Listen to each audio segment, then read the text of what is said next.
So today's the day, it's MOT day. As ever, it's frosty as hell. But we're going to go for a quick drive, warm it up a little bit, and then get to the MOT centre for our 8:30 booking.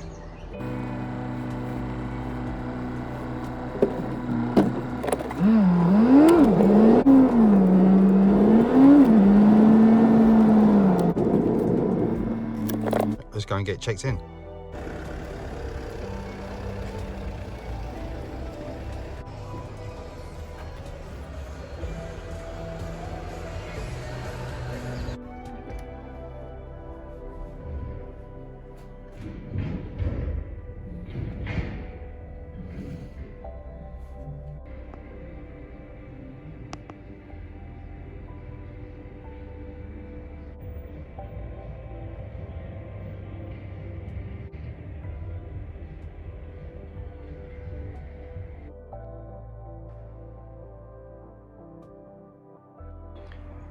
Okay, so we're back fresh from the MOT, and good news for those of you that recognise the paperwork, we can see that we've got a pass, which is fantastic news. I printed off the copy of the pass certificate just so that we can see exactly what happened. So as you can see, we've got a few observations here. Largely they are the bits that we actually picked up on in the MOT prep video.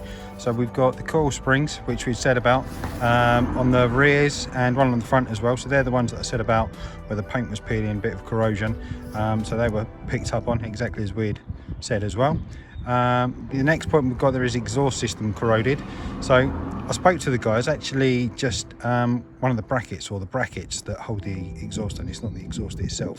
So we'll go underneath and have a look at that, and I'll show you what he meant by that in a second. And then what we've got as well again is the suspension bushes. So we said about that both on the front, the roll bar bushes, which we said about in the prep video. So everything there we knew about. We all said that we might get some advisories on it, and exactly those points that we said were exactly what we got. So yeah, well chuffed with that. So while the car was being MOT'd, or after the MOT as well, I took the opportunity to talk to the MOT inspector, really ask him a few questions about some of the tests, some of the checks that they go through. Got some really good information actually around some of the points that he said about. So I've written a few down, I'm just going to run through them. One of the things he said about was bulbs. So for example, this car, it's got a couple of side lights. A different car, for example, might have 4 side lights. If one of those side lights had gone on the car with 4 side lights, and it's still got 3, which is one more than this. So he said that in that instance he'd actually be happy enough to pass the car if it should have a bulb out. Another point that was quite interesting was the spare tyre wasn't checked. Something else, well, we've just put this behind here, the rear wiper, that wasn't checked either. He didn't turn that on, he didn't do the squirt on that. He also mentioned as well that no tools are used in the MOT. They won't take anything off, they won't take any wheels off, they don't do anything like that. It's all just simply what you can see and what's observed from the point where they can actually see around the vehicle and underneath the vehicle. The engine oil temperature was also checked before he did the emissions test. He simply removed the dipstick and just stuck a probe down into the pipe there, just to make sure that the engine was up to the temperature that it should be. And then once he knew that that was okay, he then performed the emissions test.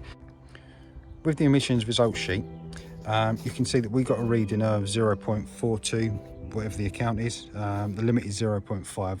So the guy said we're actually pretty close to it. I guess you could say you're pretty close to it, or it was still 0.08 of a way off, which is a good distance away to be. However, what he did suggest was, before you come in, a week or a few days beforehand, just put some fuel additive, cleaning additive into your petrol tank. You can then run that through, and then hopefully you should know off the back of that that it's not your injectors, and if there is a problem with it, then obviously it's going to be something else. They also recommended as well making sure that, particularly with the diesels, that you run them up the motorway or run them at a good speed over 50 miles an hour for 20 minutes or so, something like that I think it was, he said, just to make sure that the DPF, the diesel particulate filter, is cleaned out as well. We said that can have an impact if you're doing lots of small journeys up and down, just from here and there, you know, just down to the shops or to the school and back or whatever it might be, that's not going to help. So just make sure that occasionally you are running it down the motorway or something like that. So another thing that the inspector said he has to check for is wheel bearings. So I've just lifted the car up in the air on the jack. So it was just basically a case of being able to check it at home. If you're just grabbing the wheel, just gently rocking it from side to side, top to bottom as well.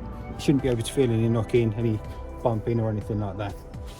And then something else that was really useful, which I watched the inspector do, was when he had the car up in the air, basically just with a small gap under the wheel, he just got like a crowbar or jimmy bar just underneath, and just kind of used that to get some leverage on the wheel, just to mimic it going over bumps. So with doing that, obviously you could look at the bushes, see how it was reacting, see what was going on with the suspension and so on. So obviously around each corner. So underneath the car, one of the other advisories we got was the exhaust system. So like I said, when I spoke to the guy, it was actually these brackets. So it's not just this one, but I think if we look on the other side, we'll probably see the same story. Yeah, so exactly the same there as well. What we'll do at some stage is whip these off, give them a refurb, clean them all back up, get a wire wheel on them or something like that, and give them a real good refurb and make sure that they're nice and plush and back to where they should be. One of the last things that the inspector said about was the general state underneath the car. So you can see here we've got a bit of corrosion on the main body, on the chassis rails. So he said obviously once it's been dry for a number of days, about a week at least or so, take the opportunity when you can, if you can really be bothered to give it a rub down, give it a clean up, give it a coat of sealant or something like that, give it a spray paint or whatever it is that you need to do to clean it up. It's not just there on this car, it's like we saw on the exhaust bracket there as well, on that chassis rail, it's just coming along there. So he said normally it's kind of in the four corners that you get it. So I've looked on the other side, it's not actually too bad, it's a lot better than this side. So I'll have a look around and yeah, give that a coat. So next year when it comes to it, one, it'll look a lot nicer, two, it'll make the car last a lot longer, but also yeah, hopefully it will influence the MOT next year as well. So just about the last thing that was checked was the fuel filler cap. So obviously inside here, needed to make sure that it was on, it was secure, it wasn't going to fall off or anything like that. So he didn't actually remove it, but he obviously wanted to make sure that it was there and it was complete and it was done up properly. Didn't see underneath whether or not he tested the entire, or looked at the entire fuel system. I'm guessing he would have looked at the filler pipe running down and then onto the fuel tank as well. But yeah, obviously when he got out and he was looking at all the lights, one of the key things that he did was open that and just check that and make sure that was okay. As we know, the filler flap is one of the things on the Alfas that's a bit of a problem. Obviously some of the solenoids, people get problems with them getting stuck open, stuck closed, and they can't obviously get them in and end up needing to pull the cord on the inside of the boot. Inside the boot you've got the emergency pull cord. If your fuel flap doesn't open and you can't get into it, then you should be able to pull that, not too aggressively but hard enough so that it then just releases your fuel flap. So we will be looking to do another video where we resolve that issue as well soon. So there we go, hopefully that feedback from the inspector has been useful, certainly useful for me. I know when it comes to next year, some of the other things that I'll be looking out for will be yeah, certainly high on the list of the points that he's pointed out.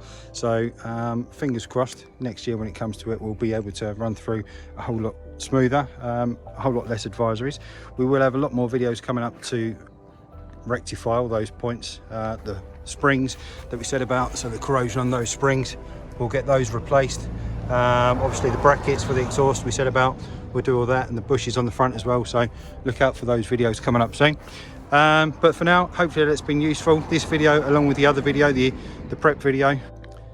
If you've liked it, give us a like down below, hit subscribe coming up here now as well, and yeah, thanks for watching and look forward to seeing you next one. Cheers.